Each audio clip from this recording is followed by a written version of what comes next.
ধরো আজ রাত 12টার পর হঠাৎ তোমার ফোন বেজে উঠল। স্ক্রিনে তাকিয়ে দেখলে এমন একটি নাম, যে মানুষটা অনেক আগেই মারা গেছে। তুমি কি কলটি ধরবে? আমার নাম আবু রাইহান। আমি খুব সাধারণ একটা ছেলে।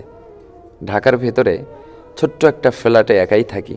আমার জীবনের সবচেয়ে কাছের মানুষ ছিল আমার বন্ধু আরিফ। বন্ধু বললেও ভুল হবে, ও ছিল আমার ভাইয়ের মতো। আজ থেকে প্রায় 6 মাস আগে একটা ভয়ঙ্কর দুর্ঘটনায় আরিফ মারা যায়। আমি নিজ হাতে তাকে কবর দিয়েছি। গতকাল রাত সময় ঠিক 11টা 50 মিনিটে হঠাৎ আমার ফোন কেঁপে উঠল। আমি স্ক্রিনের দিকে তাকালাম। স্ক্রিনে লেখা আরিফ কল করছে। আমার হাত পা ঠান্ডা হয়ে গেল, কারণ এই নামটা আমি কখনো ডিলিট করিনি ঠিকই, কিন্তু জানতাম আরিফ আর বেঁচে নেই। ফোনটা 5 সেকেন্ড বাজল। আমি কলটা ধরিনি। কিছুক্ষণ পর ফোনে একটা মেসেজ এলো। মেসেজে লেখা, রাফি তুই কল ধরিলি না কেন? এখানে খুব ঠান্ডা। এই লাইনটা পড়েই আমার শরীর কেঁপে উঠল, কারণ যেদিন আরিফকে কবর দেই সেদিন ভীষণ ঠান্ডা পড়েছিল। আমি কোনো রিপ্লাই দেইনি, ভয়ে ফোন বন্ধ করে দিলাম। পরের দিন সকালে আমি কবরস্থানে গেলাম।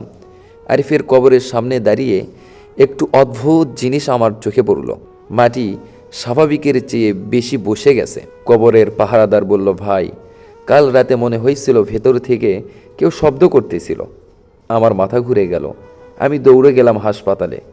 পুরনো রিপোর্ট খুঁজে বের করলাম। সেখানে লেখা ছিল, মৃত ঘোষণার পরও রোগীর শরীর হালকা প্রাণের লক্ষণ ছিল, অর্থাৎ আরিফ তখনও পুরোপুরি মারা যায়নি।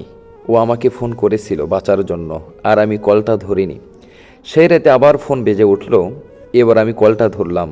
উপাস থেকে ভাঙ্গা কণ্ঠে একটাই কথা, রাফি, অন্ধকারে খুব ঠান্ডা, তুই কেন আসলি না? তারপর কল কেটে গেল। সেদিনের পর আর কোনো কল আসেনি।